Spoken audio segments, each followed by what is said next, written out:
July 15th, 1944, Port of Boston. The metallic screech of the gangway striking the dock cut through the humid afternoon air. Oberleutnant Klaus Miller, 28 years old, Wehrmacht officer, Iron Cross recipient, stepped onto American soil with his left arm in a makeshift sling, his ribs screaming with each breath. The shrapnel wound in his shoulder was 3 days old, inadequately dressed, beginning to smell. He expected to die here, perhaps not today, perhaps not tomorrow, but soon. Death came for prisoners. This was the natural order of things. He knew because he had supervised it himself in Poland and Ukraine, in a dozen nameless villages where the rules were simple. The strong survived, the weak perished, and the Untermensch, the subhumans, simply disappeared. The sun beat down on the pier, reflecting off the water in blinding sheets. Miller squinted, trying to focus through the haze of fever and pain. His fellow prisoners shuffled forward in a ragged line. 200 men who had been gods of war, now reduced to livestock, herded toward whatever fate the Americans had prepared.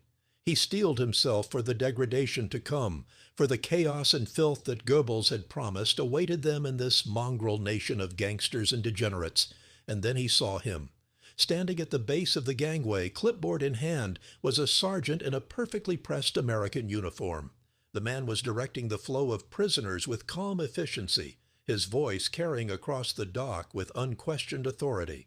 But the sergeant was black, not off to the side, not in some menial role, not carrying luggage or sweeping floors. He was in command, and the white American soldiers around him, they were following his orders. Miller stopped walking. The prisoner behind him bumped into his wounded shoulder, sending white-hot pain racing through his body. He didn't notice. His mind had gone completely blank, as if someone had taken an eraser to everything he knew about how the world worked. The journey to this moment of cognitive rupture had begun 72 hours earlier in a wheat field outside St. Lo, Normandy. Miller's company had been holding a crossroads, holding it badly, with dwindling ammunition and men who hadn't slept in 4 days. The American artillery barrage that afternoon had been unlike anything in his experience, not the sporadic ration shelling of a desperate army, but a sustained, methodical destruction that spoke of resources beyond comprehension. Shell after shell, each one precisely placed, each one another nail in the coffin of the theory that Germany's will and racial superiority could overcome material disadvantage.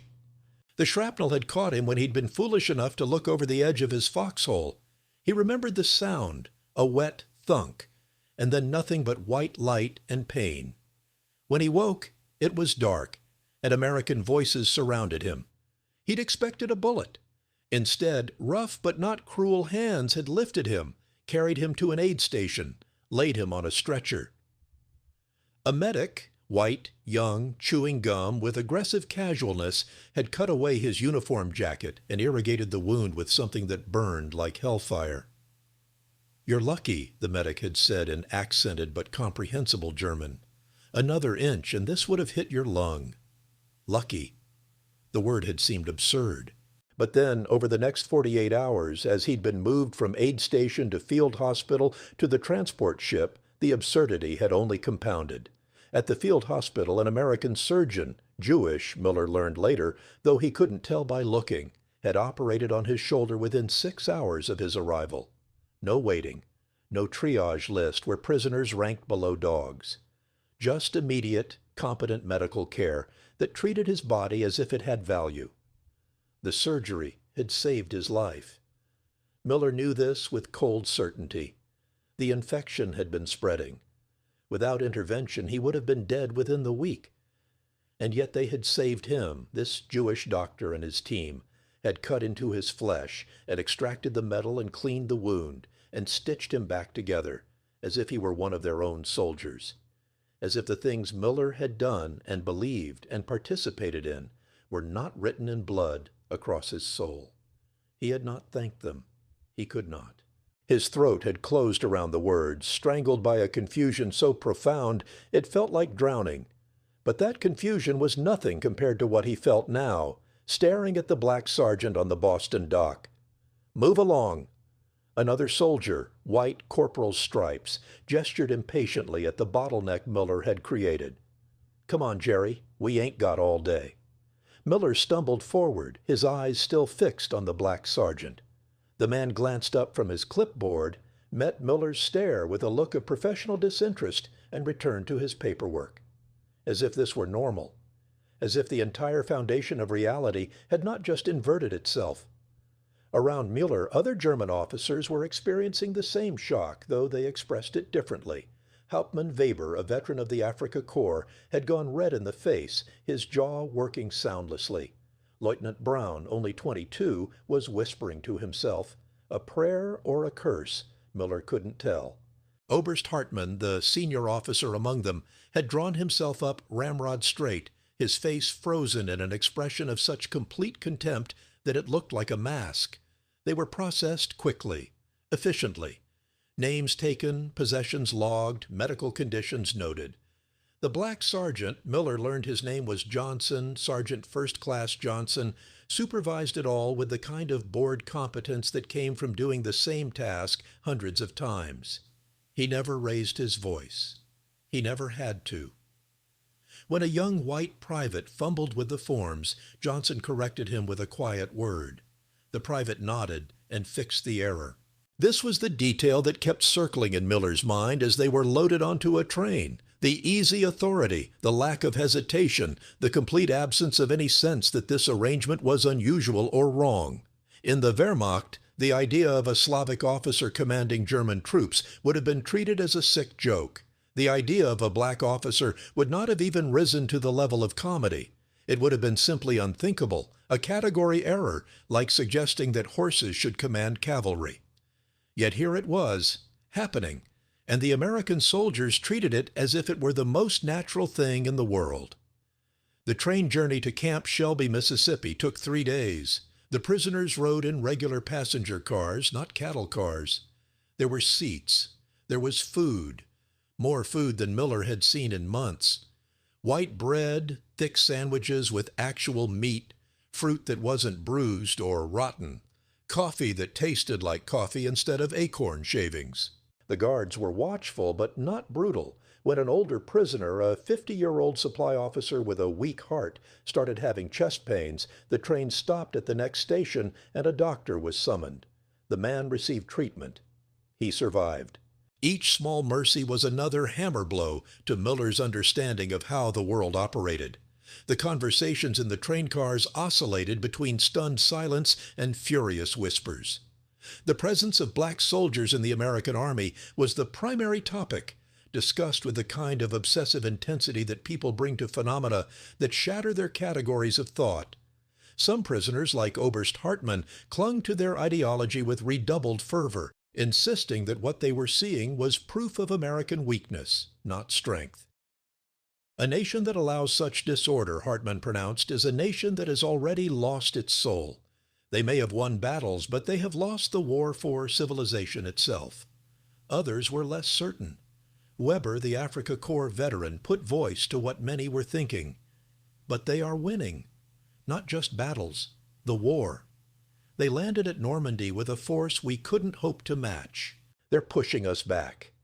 If their system is so disordered, so wrong, so against nature, then how are they crushing us? No one had a good answer. Camp Shelby sprawled across thousands of acres of Mississippi pine forest, a city of tents and wooden barracks that housed not just German prisoners, but also American units training for deployment. The presence of both groups in proximity created strange juxtapositions.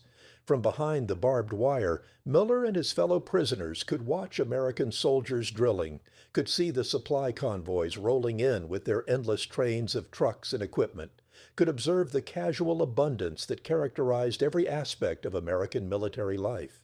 And they could see, with inescapable clarity, that black soldiers were integral to this machine, not in the way the propaganda had suggested, as menial laborers confined to the least dignified roles, but as functioning members of a military apparatus.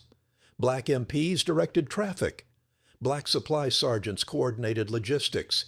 Black training instructors led exercises. The roles were not always equal, There was segregation, obvious and enforced, with separate facilities and clear hierarchies.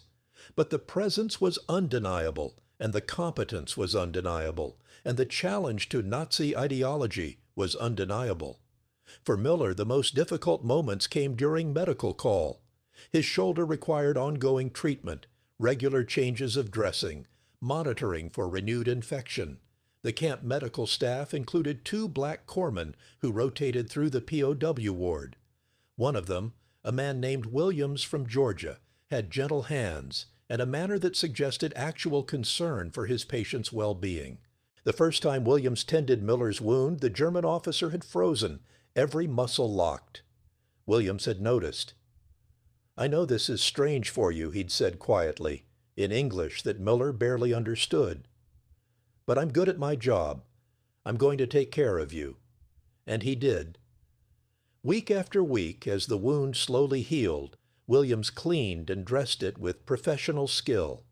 He never commented on Miller's stiffness, his inability to meet Williams's eyes, the way his jaw clenched every time those dark hands touched his skin. He simply did his work, thoroughly and well, and moved on to the next patient. It was unbearable, not because of any cruelty, but because of its opposite. Because Williams treated Miller's body as if it mattered, as if a wounded German officer who had spent years enforcing a system that deemed Williams subhuman was worthy of careful, competent care. The true breaking point came in October, 4 months into Miller's captivity. A work detail had been organized, voluntary, for pay-in-camp scrip that could be used at the canteen to help with the fall harvest on nearby farms. Miller had volunteered, desperate to be outside the wire, to do something physical that might quiet the increasingly loud voices in his head. The detail was supervised by a black sergeant named Carter. Staff Sergeant Howard Carter, 35 years old, from Alabama, a man who had been in the Army for 10 years and who ran his work details with firm efficiency. Under his command were 20 German prisoners and 4 American guards, 2 white and 2 black. On the 3rd day, one of the white guards, a private from Tennessee named Hawkins, had gotten into a dispute with Carter over the lunch schedule. The details were trivial. Hawkins wanted to break 15 minutes early. Carter wanted to stick to the schedule. But the confrontation was not trivial.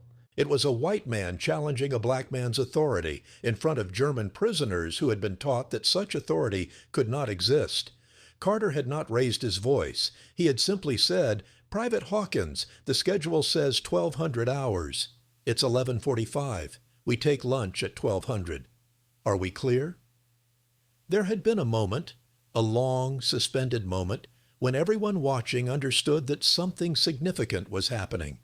Hawkins had flushed red, his jaw working, and then, visibly swallowing his pride, he had said, "Yes, Sergeant?" Miller, standing 20 feet away with a bushel of apples, had felt something crack inside his chest. It was not the first time he had seen a black soldier command a white soldier, but it was the first time he had seen one do it in a way that made the racial hierarchy of Nazi ideology not just wrong, but absurd. Carter's authority had come from his rank, his experience, his competence. It had nothing to do with race, and everything to do with the real, functional operation of a military system. And Hawkins, despite whatever personal feelings he might have had deferred to that authority, because that was how the system worked. And the system was winning the war. That night, lying on his bunk in the barracks, Miller had stared at the ceiling and tried to reconstruct his worldview. It was like trying to assemble a puzzle when someone had secretly replaced half the pieces with ones from a different box. Nothing fit. The racial theories that had been hammered into his skull through years of Hitler Youth meetings and Wehrmacht indoctrination sessions insisted that what he was seeing was impossible, degenerate, weak. A nation that violated natural law could not prosper. But America was prospering. America had mobilized an economy that dwarfed Germany's. America had built ships and planes and tanks in quantities that seemed to violate the laws of physics. America had landed at Normandy and driven into the heart of Europe with an unstoppable momentum. And America had done all of this while including in meaningful roles people that Nazi ideology classified as subhuman. The conclusion was inescapable. Though it took Miller months more to fully articulate it, either the ideology was wrong or reality was wrong. And reality, as he was learning, did not care about ideology.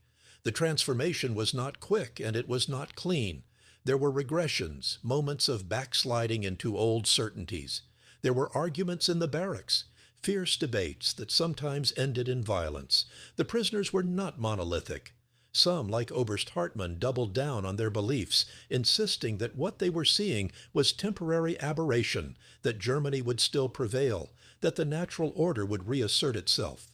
Others, younger men mostly, began to question more openly. Miller found himself somewhere in the middle, unable to return to his old certainties, but not yet ready to fully abandon them. The cognitive dissonance was physically painful, like trying to hold two contradictory thoughts in his mind simultaneously, each one trying to destroy the other. The arrival of letters from home made things worse. His mother wrote in December of 1944, describing the bombing of Hamburg, the destruction of entire neighborhoods, the deaths of people Miller had known since childhood. She did not blame the Allies. That would have been too dangerous with censors reading every word. But the subtext was clear. The world they had known was ending. The Reich that was supposed to last 1,000 years was crumbling after 12.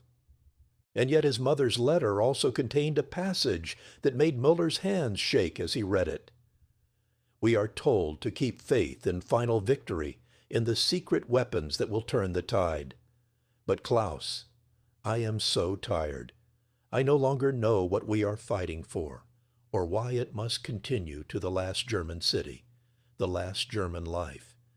When you come home, and you will come home, I believe this, I hope you will find a way to build something different, something better than what we have lost. His mother, who had cheered at the Nuremberg rallies, who had hung a portrait of the Führer in their living room, who had proudly sewn the Wehrmacht uniform he wore when he left for war, his mother was losing faith. If she could doubt, then what was certain? The war in Europe ended in May of 1945. The news reached Camp Shelby via radio, filtered through layers of official announcement and guardroom gossip. Germany had surrendered unconditionally. The Reich was finished. Hitler was dead, suicide in a Berlin bunker, a sordid end for a man who had promised glory. The reaction among the prisoners was complex. Some wept. Some maintained a stony silence. A few attempted suicide. The guards stopped them, added them to the watch list, sent them to the psychiatric ward. Oberst Hartmann stood in the center of the barracks and delivered a speech about honor and fighting spirit and never surrendering in the heart, but his words sounded hollow even to himself. Miller felt nothing at first. It was as if his capacity for emotional response had been exhausted by months of psychological whiplash. But later that night, lying in his bunk, he found himself thinking about Sergeant Williams, the black corpsman who had dressed his wound with gentle competence. About Staff Sergeant Carter, who had commanded with quiet authority. About the Jewish surgeon who had saved his life without hesitation or contempt. He thought about the villages in Ukraine where he had stood guard while others did the killing. He had not pulled triggers, had told himself this made him different, less culpable. But he had stood there. He had watched. He had allowed it to happen because the system told him these people were less than human, that their deaths served a greater purpose. The system had lied. The realization did not come with dramatic music or sudden enlightenment. It came as a slow, sick understanding that he had spent years serving a lie, and that the truth, the real truth about human worth and dignity, had been shown to him by the very people his ideology had taught him to despise. Repatriation came slowly. The camp did not empty overnight. Prisoners were processed in waves, sent home according to classifications that took into account their roles during the war, their levels of Nazi Party involvement, their likelihood of being needed for war crimes investigations. Miller, a relatively junior officer with no command role in atrocities, was categorized for early release. By autumn of 1945, he was on a ship heading back across the Atlantic. The journey gave him time to think. Too much time. He stood at the rail watching the American coastline recede and tried to understand what he had learned. The lessons were uncomfortable, sharp-edged things that cut when handled. He had been wrong about racial hierarchy. Not just morally wrong, though he was coming to understand that too, but factually wrong. The American system, with all its contradictions and hypocrisies, had proven more effective than the German system that claimed racial purity gave it strength. He had been wrong about superiority. The Americans had not won through savagery or by abandoning civilization. They had won through organization, production, and a willingness to include talent regardless of its source. He had been wrong about himself. He was not one of the master race. He was just a man, fallible and frightened, who had believed comfortable lies because they gave him an identity and a purpose. These were not easy lessons. They required him to dismantle the architecture of meaning he had built his adult life upon. But the alternative, clinging to beliefs that reality had thoroughly refuted, seemed even worse. Germany in late 1945 was a landscape of rubble and trauma. Cities were broken. Infrastructure was shattered. People lived in cellars and moved like ghosts through streets that no longer had names. Miller returned to Hamburg and found his family's house partially standing, his mother living in 2 rooms with no windows and a roof that leaked. She hugged him for a long time, then held him at arm's length and studied his face. "You look older," she said, "not just in years, in the eyes." He could not tell her everything he had seen and thought and felt, not all at once. But over the following months, in fragments and pieces, he began to share what he had learned about the black sergeant on the Boston dock, about the Jewish surgeon, about Staff Sergeant Carter and the work detail, and the moment when he understood that everything he had believed about racial hierarchy was not just morally wrong, but operationally false. His mother listened. Sometimes she argued, defensive of the world they had lost. But more often she simply nodded as if these revelations confirmed suspicions she had harbored but never voiced. "We were told so many lies," she said once, staring into the small fire they used for cooking and heat. About Germany's destiny, about the Führer's genius, about who deserved to live and who deserved to die. I think I knew they were lies, somewhere deep down. But knowing and admitting you know, those are different things. Germany began the long process of reconstruction, both physical and moral. It was not a smooth process. Many former Nazis simply denied their involvement, hid their pasts, reinvented themselves as victims or resistors. Others doubled down, insisted that Germany had been stabbed in the back, that the ideology had been correct, but the execution flawed. A smaller number, Miller among them, began the harder work of actually reckoning with what they had believed and done. For Miller, this meant small acts of restitution. He could not undo the past. He could not bring back the dead or erase his complicity. But he could try to build something different. He joined reconstruction efforts, worked alongside former prisoners and forced laborers, treated them as equals rather than inferiors. When he encountered old comrades who still spouted Nazi ideology, he challenged them, arguing that the war had proven these ideas not just wrong, but catastrophically destructive. It was exhausting work. Many of his old acquaintances shunned him, called him a traitor or a coward. But others, especially younger Germans who had seen the system collapse and were desperate for something different, listened. In 1950, Miller attended a lecture in Hamburg about the American occupation and the Marshall Plan. The speaker was an American officer, white, middle-aged, earnest, who described the effort to rebuild Germany along democratic lines. During the question period, someone asked about racial integration in the American military, clearly trying to score a gotcha point about American hypocrisy. The officer acknowledged the question honestly. "Yes," he said, "the United States has profound problems with racial inequality. We are not a perfect nation. We have our own battles to fight for justice. But we are fighting them, and the military is leading the way. Last year, President Truman ordered the integration of all American armed forces. It will take time to implement fully, but the direction is clear." Miller sat in the audience and thought about Sergeant Johnson on the Boston dock, about Williams with his gentle hands, about Carter commanding his work detail with calm authority. He thought about how these men had been harbingers of a change that was now becoming official policy, and how Germany, for all its claims of efficiency and order, had been on the wrong side of history. After the lecture, he approached the American officer. "I was a prisoner," Miller said in carefully practiced English, "in Camp Shelby. I saw black soldiers in command positions. It changed how I understood the world." The officer studied him for a moment. "Good," he said simply. "Learning is never wasted. It was not profound. It was not dramatic. But it was true. The decades that followed brought their own lessons.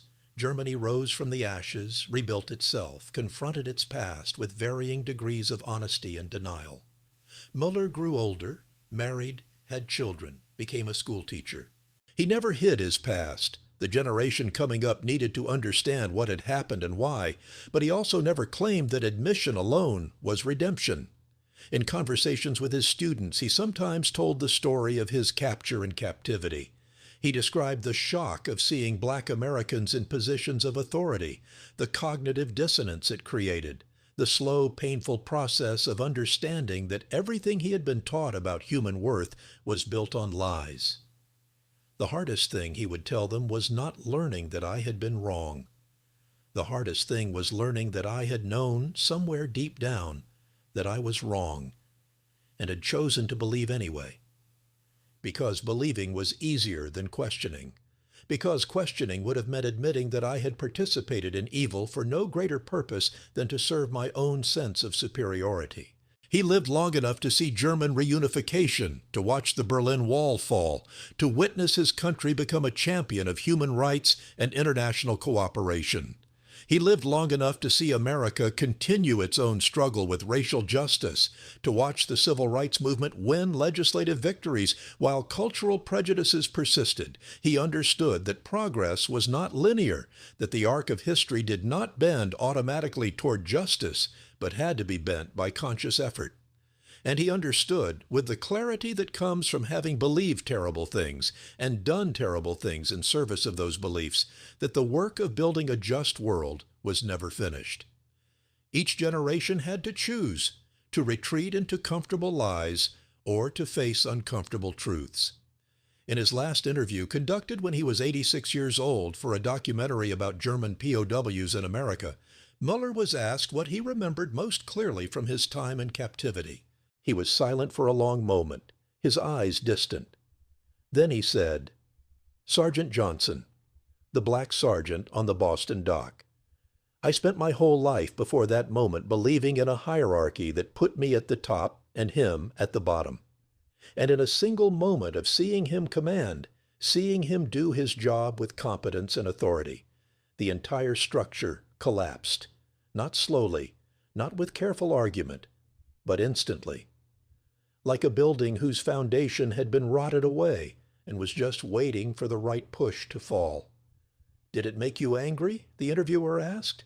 "Yes," Miller said, "but not at him, at myself, for believing, for not questioning sooner, for all the damage I allowed to happen because I was too comfortable in my certainty."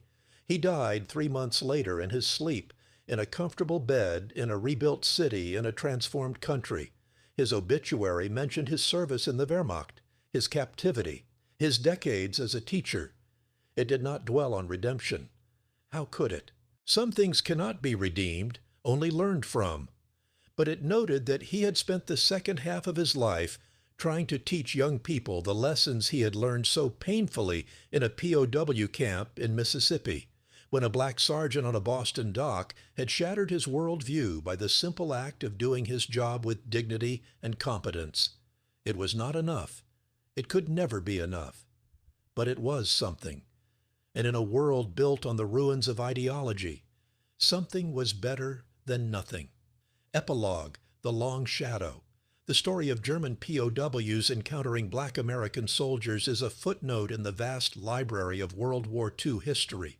It does not feature in the grand narratives of battles won and territories liberated. But for the men who experienced it, Both the prisoners who were forced to confront the falseness of their beliefs and the black soldiers who served with dignity despite their own nation's failures to fully recognize their humanity. It was transformative. By the war's end, over 378,000 German POWs had passed through American camps. Most returned to Germany and disappeared into private life. Their wartime experience is rarely discussed. But in interviews conducted decades later, many mention the shock of their initial encounters with Black American servicemen as pivotal moments in their understanding that Nazi ideology had lied to them about fundamental aspects of reality. The irony was not lost on thoughtful observers. America, a nation still struggling with its own legacy of slavery and segregation, had become the instrument through which some Germans learned that racial hierarchy was a poisonous fiction. The lesson was incomplete, compromised by American hypocrisy, but it was a lesson nonetheless. And for the black soldiers who served as guards, medics, and officers in POW camps, their service was part of a longer struggle, one that would culminate in the integration of the armed forces in 1948 and the broader civil rights movement of the following decades.